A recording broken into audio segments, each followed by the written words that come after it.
Tonton video ini sampai selesai agar Anda tidak gagal paham.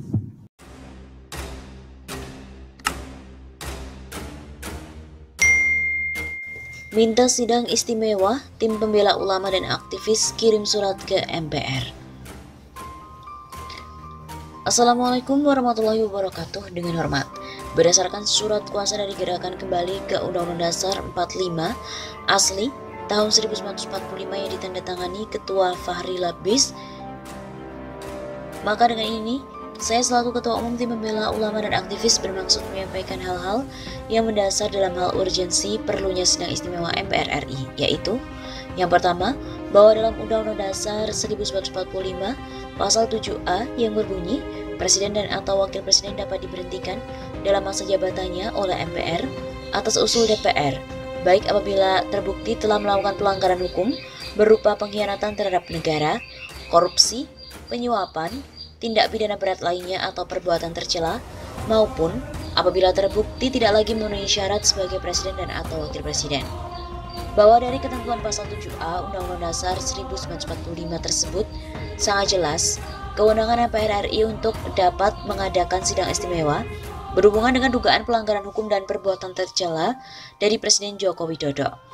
Berhubungan dengan itu, fungsi DPR RI sebagaimana yang disyaratkan dalam undang-undang tersebut tidak harus menyadari bahwa tidak berfungsi dari pengawasan DPR RI terhadap jalannya pemerintahan. Oleh karena itu, kami langsung sebagai rakyat yang bergabung dalam Gerakan Kembali ke Undang-Undang Dasar 45 asli tahun 1945 dan selaku pendampingan sebagai kuasa hukumnya dari mereka untuk menyampaikan aspirasi rakyat langsung ini. Adapun hal yang diduga pelanggaran hukum dan perbuatan tercela dari Presiden ke-7 yaitu sebagai berikut. Pertama, pelanggaran terhadap pasal 27 ayat 1 Undang-Undang Dasar 1945 yang berbunyi, segala warga negara bersamaan kedudukannya di dalam hukum dan pemerintahan dan wajib menjunjung hukum dan pemerintahan itu dengan tidak ada kecualinya. Yang diduga pelanggaran hukum antara lain berlaku diskriminatif terhadap gerakan teroris dan separatis, yaitu gerakan bersenjata di Papua tidak pernah dianggap teroris dan dibasmi. Walaupun telah menyatakan kemerdekaan, Papua telah membunuh banyak rakyat. Personil TNI dan juga Polri telah mengibarkan bendera bintang kejoranya di depan Istana Negara, bahkan telah ada presidennya. Sisi lain kontradiktifnya justru dari pihak aparat yang membunuh 6 laskar FPI, hingga detik ini belum ada proses yang signifikan untuk bisa diadili. Sementara dugaan kepada mereka, gerakan yang dianggap teroris Islam langsung dibasmi dan ditembak mati oleh pihak kepolisian tanpa ada proses pelumpuhannya agar dapat diinterogasi dan bahkan diadili. Seharusnya ada proses terhadap hal tersebut, bukan langsung ditembak mati, sebagaimana yang terakhir terjadi di Mabes Polri oleh terduga teroris Saudari Z, seorang diri atau lone wolf, di Mabes Polri pada tanggal 31 Maret 2021. Yang kedua, perlakuan diskriminatif kepada HRS tentang dugaan pelanggaran prokes berupa kerumunan yang dituduhkan dan bahkan kini telah diadili pada HRS dan pengikutnya dari mantan pengurus FPI yang telah dinyatakan bubar, juga termasuk HTI yang dinyatakan bubar. Sementara itu, kerumunan yang terjadi pada anak Presiden Saudara Gibran waktu kampanye di Solo dan juga Bobi Nasution di Medan, Ahok dan Rafli Ahmad juga perayaan Imlek di daerah, juga James Riyadi di tempat waterboomnya di Cikarang, bahkan Jokowi sendiri di NTT yang membagikan bingkisan. Hal tersebut jelas mengundang kerumunan dan melanggar protokol kesehatan. Terbaru, bandingkan dengan pernikahan Putri HRS, dinyatakan kerumunan dan diperiksa, bahkan diadili pada HRS dan pengikutnya. Sementara putri dari artis Anang Hermansyah dan YouTuber Atta Halilintar jelas mengundang kerumunan, bahkan dihadiri Jokowi dan Prabowo sebagai saksi, tapi tidak ada prokes untuk hal tersebut. Perbuatan tercela yang dilakukan oleh Joko Widodo adalah berupa perbuatan kebohongan, ingkar janji dan mengabaikan amanah yang menjadi bebannya sebagai presiden. Perbuatan tercela ini secara singkat oleh Nabi Muhammad disebut sebagai perbuatan orang-orang munafik. Adapun perbuatan yang dimaksud, kebohongan, ingkar janji dan lalai dari amanah tersebut sebagaimana tergambar pada 66 janji kampanyenya. Di antaranya mulai dari tahun 2014, yaitu Jokowi berjanji dengan JK besarkan Pertamina untuk mengalahkan Petronas dalam waktu 5 tahun. Jokowi juga menjanjikan membangun 50.000 puskesmas. Ada pula swasembada pangan, membangun bank tani untuk mengurangi impor pangan. Ada pula membangun bank tani untuk mengurangi impor pangan. Jokowi juga janji akan tetap belusukan apabila jadi presiden. Janji untuk membenahi kawasan Masjid Agung di Banten. Mencetak 10 juta lapangan kerja jika menjadi presiden. Dan berjanji membuka 3 juta lahan pertanian. Selain itu, Jokowi juga berjanji untuk membatasi bank-bank asing yang beroperasi.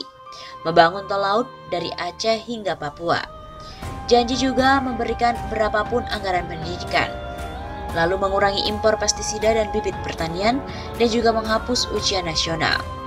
Selain itu, dia juga berjanji untuk menerbitkan Perpres pemberantasan korupsi. Selain itu, tentang pertumbuhan ekonomi yang mencapai 8%, meningkatkan pembangunan infrastruktur seperti pelabuhan, bandara di wilayah Indonesia bagian timur. Jokowi juga berjanji untuk mengadakan dana 1,4 miliar rupiah per desa setiap tahunnya. Lalu membangun 100 sentra perikanan yang dilengkapi dengan lemari berpendingin. Menggunakan pesawat tanpa awak untuk mengcover wilayah Indonesia. Selain itu, Jokowi juga berjanji untuk mengalihkan penggunaan BBM ke gas dalam kurun waktu 3 tahun. Jokowi juga berjanji untuk menyulap KJS dan KJP jadi Indonesia Sehat dan juga Indonesia Pintar. Serta, Jokowi juga berjanji tidak akan membagi-bagikan kursi menteri ke partai-partai pendukungnya. Ia juga berjanji tidak berada di bawah bayang-bayang dari Megawati. Selain itu, membenahi Jakarta dari macet, banjir, dan lain sebagainya.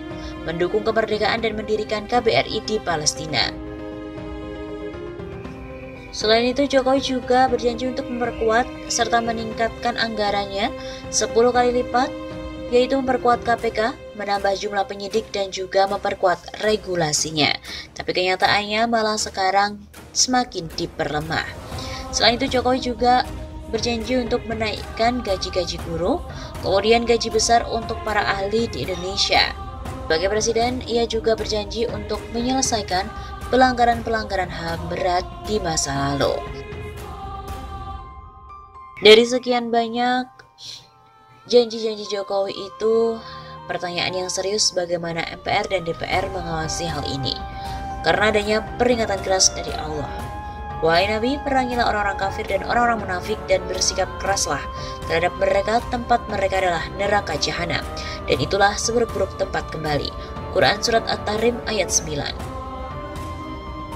Bahwa perlunya kami menekankan kembali pada Undang-Undang Dasar 45 adalah secara filosofis, historis, sosiologis, dan yuridis amat penting untuk kita memiliki persepsi dan pentaatan yang sama agar dapat menjalani hidup berbangsa dan bernegara.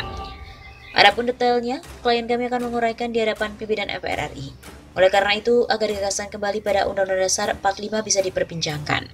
Demikian surat dari kami selaku kuasa hukum, sebagaimana yang telah dimaksud. Atas perhatian dan kerjasama, diucapkan terima kasih.